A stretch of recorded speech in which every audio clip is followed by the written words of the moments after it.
His cavalry had just annihilated the greatest army Rome had ever assembled. 70,000 soldiers lay dead at Cannae in a single afternoon.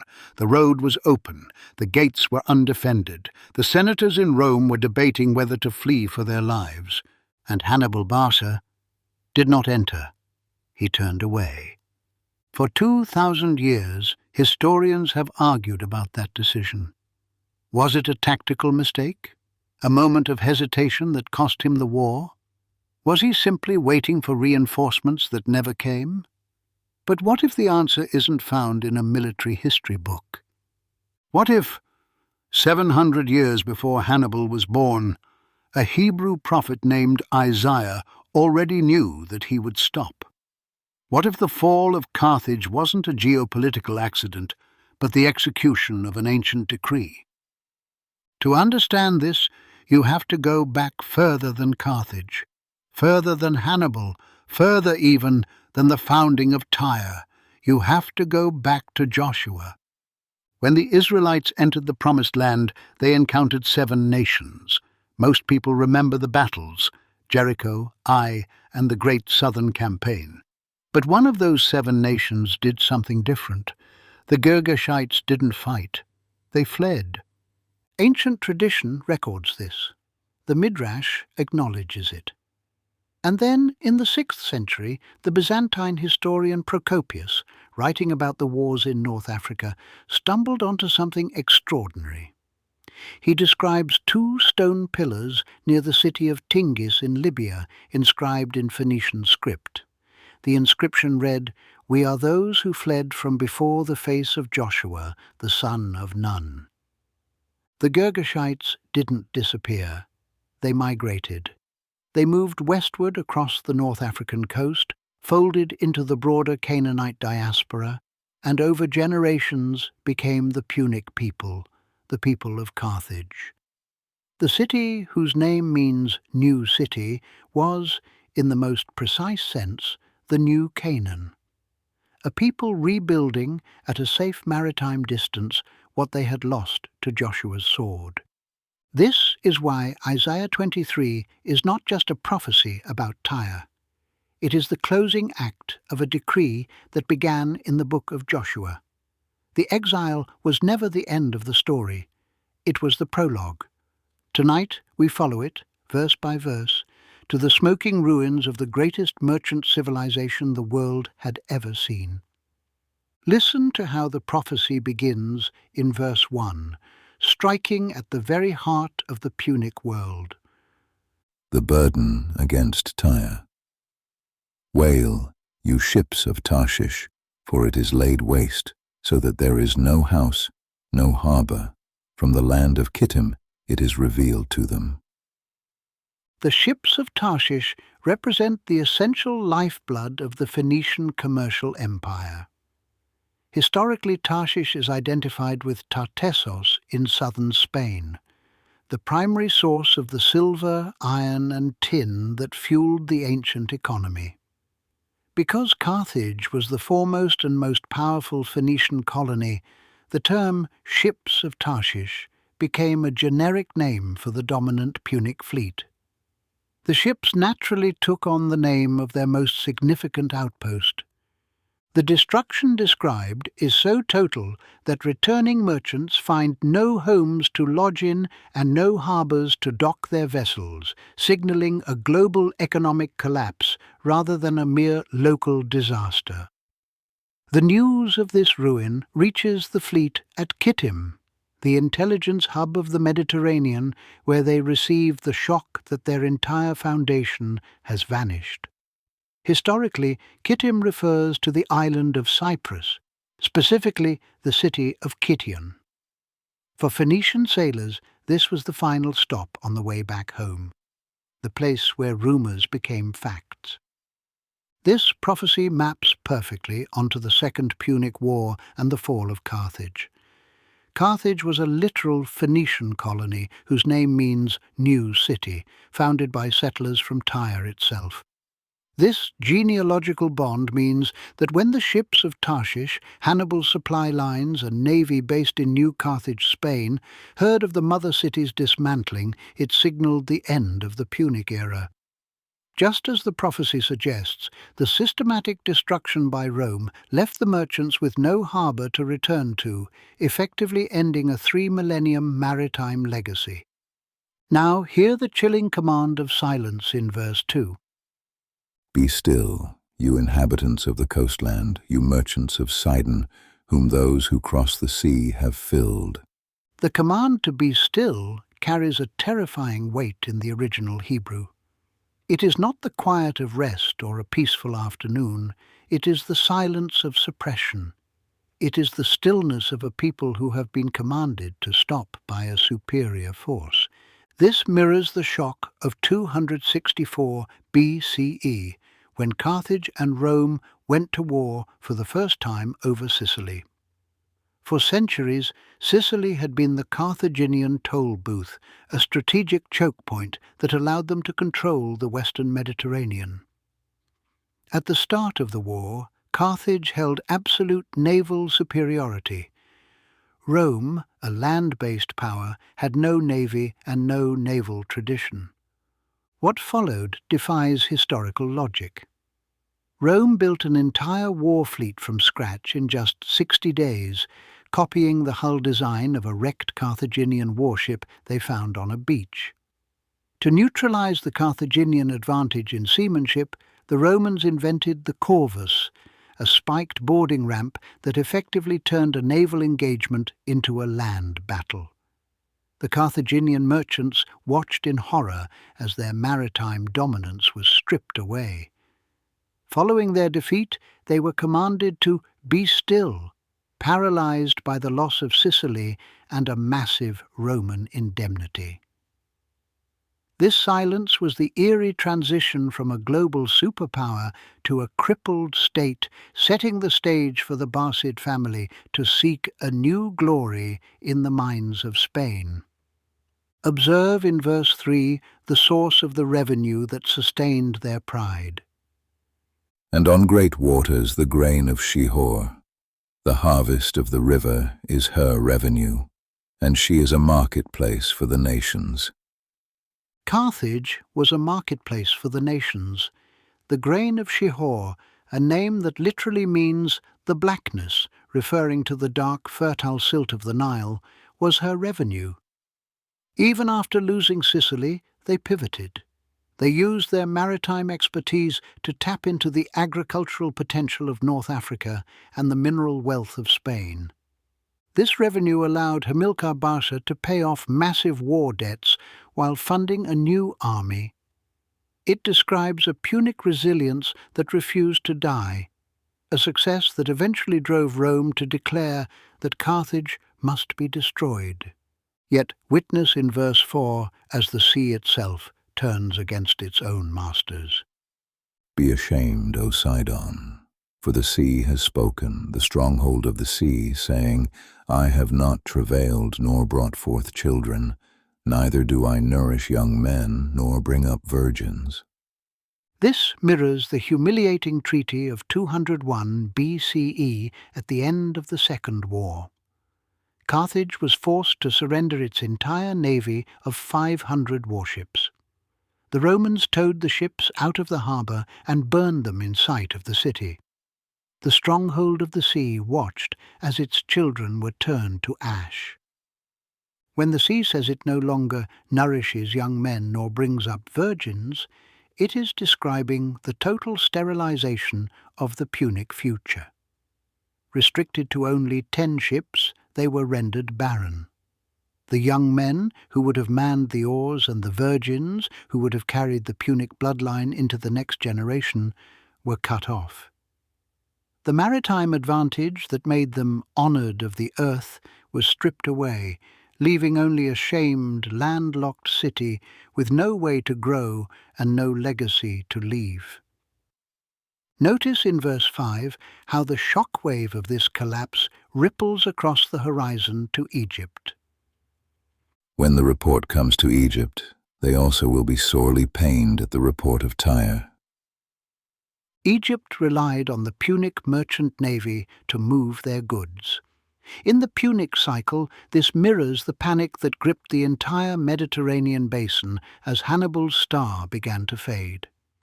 When Carthage fell, the last major roadblock to Roman total hegemony was removed, and Egypt realized they were next. Behold in verses 6 and 7 the movement of those exultant feet fleeing the mother city. Pass over to Tarshish. Wail, you inhabitants of the coast. Is this your exultant city, whose origin is from days of old, whose feet carried her to settle far off? The feet that carried the exultant city far off find their historical embodiment in the Barcid family. When Hamilcar Barca lost the first war, he didn't surrender. He took his feet and moved westward, carving out a new personal empire in Spain. He forced his young son, Hannibal, to swear a blood oath on a Phoenician altar, never to be a friend to Rome. The name Barca is derived from the Punic word barkas, meaning lightning. They were the feet of lightning, moving across the coast of Spain, founding New Carthage, and essentially creating a sovereign state independent of the Senate. They travelled far off to build a launching pad for the strike that would shock the world. Isaiah's question strikes at the heart of their pride. They were convinced that their feet had finally carried them to safety, one step ahead of the ancient curse. Consider in verse 8 the nature of the merchant princes who ruled this empire. Who has purposed this against Tyre, the crowning city, whose merchants were princes, whose traders were the honored of the earth? Carthage was ruled by the Shopetim, the merchant princes. They weren't kings by blood. They were the wealthiest traders who effectively crowned themselves through economic power. The Punic Wars were a conflict between a nation of farmers, Rome, and a corporation of merchants, Carthage. They treated war like a business transaction, and the leaders of their city were first and foremost accountants. The answer to who purposed this lies in verse 9, a decree that bypasses the strength of armies. The Lord of hosts has purposed it, to defile the arrogant pride of all glory, to bring into contempt all the honored of the earth. Here is where the prophecy cuts deepest. After Canaan, after the greatest Roman military defeat in history, Hannibal stood just 3 miles from the walls of Rome. The road was open, the city was panicking, and he stopped. The standard explanation is logistics, but the historical records reveal what Isaiah named 7 centuries earlier. The Carthaginian Senate refused to send him the men and money he needed. The Shopetim looked at the cost of the campaign and calculated diminishing returns. This Senate of accountants looked at their ledgers and chose profit over victory. They abandoned their greatest general in the field because they were more devoted to their hoard than their honor. By their own greed, the Lord brought the glory of the Barca name into contempt. Watch in verse 10 as the very girdle of their strength is loosened and cast aside. Overflow through your land like the river, O daughter of Tarshish. There is no more strength. The Hebrew word for strength here is Mezach, which refers to a girdle, a restraint, or a soldier's belt. Prophetically, this is the moment the belt of the Punic world snaps. Not just the physical borders, but the internal covenant between the merchant class and the military. That covenant had snapped. The dismantling began in Spain, the daughter of Tarshish, where the silver mines were seized by Rome. It continued as the Balearic Islands were stripped away, removing the elite slingers who were the backbone of the Barca armies. Finally, the restraint was severed at home. Rome's allies were allowed to overflow into Carthaginian territory at will. Carthage sat in a stunned, forced silence as their farms were swallowed and their borders erased. There was no more Mezach. the armor fell away, and the Roman river finally overflowed everything they had worked to protect. Behold the hinge of the entire decree in verse 11, reaching far beyond the shores of Lebanon. He has stretched out his hand over the sea. He has shaken the kingdoms. The Lord has given a commandment against Canaan to destroy its strongholds. This is the theological hinge of the entire chapter. The prophecy suddenly shifts from a specific city to a collective people. Canaan. Tyre, Sidon and Carthage were the final strongholds of the Canaanite spirit. As remnants of the Girgashites, they believed the sea would act as an eternal buffer, protecting them from the decree given to Joshua. But Isaiah declares that the Lord has stretched out his hand over the sea to find them. Rome acted as the historical executioner of this ancient commandment, dismantling the fortresses where Joshua's enemies had hidden for a millennium. By mentioning Canaan, Isaiah signals that this isn't a trade war, it's a divine reckoning. Trace the path of the restless exile in verse 12 as his journey comes to its end. He said, "You will rejoice no more, O oppressed virgin daughter of Sidon. Arise, pass over to Kittim. Even there you will have no rest." This is Hannibal's biography compressed into a single line. In this verse, the daughter of Sidon is identified as Carthage. After the war, Hannibal returned home and was elected as a civilian judge. He tried to reform the city's corrupt finances, but Rome demanded his extradition. He left. He went back to Tyre, the ancient root of his people, then to Ephesus, then Armenia. Finally, he went to Bithynia, located right along the Kittim coastline, the very territory Isaiah names. By this point, Hannibal had crossed the entire known world. Every time he found a harbour, a Roman galley was already waiting. Every time he found a court, a Roman diplomat was already at the door. At 64 years old, he realized there was no corner left to hide in. He took poison he carried in a ring on his finger, saying it was time to relieve the Romans of their long anxiety about an old man. Isaiah wrote the words, "Even there you will have no rest," 500 years before Hannibal was born. Behold, the land of the Chaldeans, this people which was not until the Assyrian founded it for the creatures of the wilderness. They set up its towers, they raised up its palaces, and brought it to ruin. Isaiah tells the Punic world to look at the Chaldeans, the people of Babylon. This was an empire that thought it was eternal, yet Isaiah notes they have become of no account, or as some translations say, this people was not. It serves as a historical blueprint for the Third Punic War. For centuries, Carthage felt safe behind its massive walls. But Rome brought specialized siege towers and engines, just as the Assyrians had done to Babylon. They stripped the palaces bare and turned the city into a wasteland assigned to the creatures of the desert. Here, in verse 14, the final cry of the strongholds as they pass into shadow.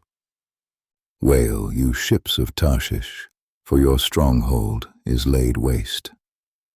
While the central seat of power was dismantled, the Punic spirit lived on only in the island strongholds of the western Mediterranean, a scattered remnant of a fallen giant that would eventually be absorbed into the Roman world. In verse 15, count the years of the fading beauty and see the precision of the cycle. Now it shall come to pass in that day that Tyre will be forgotten for 70 years, like the days of one king. At the end of 70 years, it will happen to Tyre as in the song of the harlot.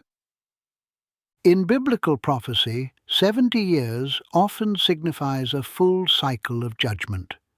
While these cycles are not often found in conventional history, they appear here to define the lifespan of the Punic conflict.